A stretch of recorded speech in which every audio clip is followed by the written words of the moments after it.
The coalition said it struck regime troops in self-defense after they attacked Western-backed Syrian rebels in eastern Syria. Credit. Stringer, AFP. Getty Images The US-led coalition killed more than 100 Assad regime fighters in eastern Syria on Wednesday, officials said, in the largest deliberate strike carried out by Western forces against pro-Syrian government troops.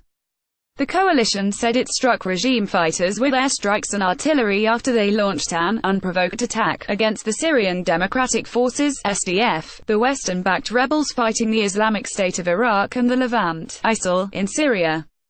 We estimate more than 100 Syrian pro-regime forces were killed while engaging SDF and coalition forces, a U.S. military official said. The strikes took place in the Euphrates River valley in the province of Deir Ezzor, where Isil still holds scraps of territory, but is under intense pressure from both Syrian regime forces and the SDF. The US has struck pro-regime forces in eastern Syria several times, but Wednesday's attack caused more casualties than any previous deliberate strike.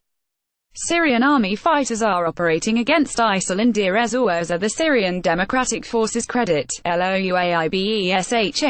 AFP. Getty Images. Around 100 Syrian army troops were killed in an accidental strike in Deir Ezzor in September 2016 when US forces mistook them for Isil fighters. The US and the Assad regime have for the most part maintained an uneasy truce in Syria, exchanging hostile words but rarely shooting at each other. Wednesday's strike against pro-regime forces illustrates the complex new reality in Syria, where the shared enemy of Isil has largely been defeated and tensions are growing between competing military forces in the country. The US said that around 500 pro-regime troops, backed by tanks and artillery, had launched what appeared to be coordinated attack on an SDF headquarters. The coalition conducted strikes against attacking forces to repel the act of aggression, a coalition spokesman said.